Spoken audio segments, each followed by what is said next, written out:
بسم الله الرحمن الرحیم.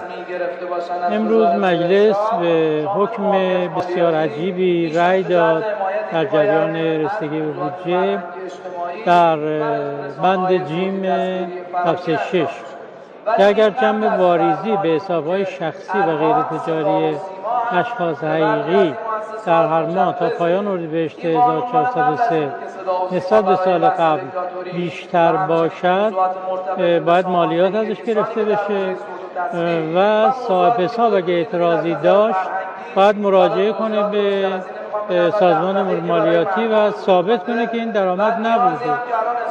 خیلی تصمیم عجیبی بود و پیشنهاد هستی هم که بنده با استدلال توضیح دادم رأی نیاورد.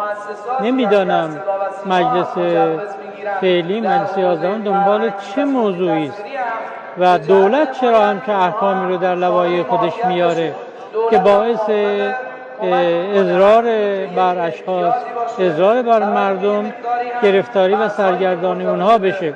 لذا از این بابت خواستم تأسف خودم رو اعلام و ابراز بکنم. السلام علیکم و رحمت الله و برکاته.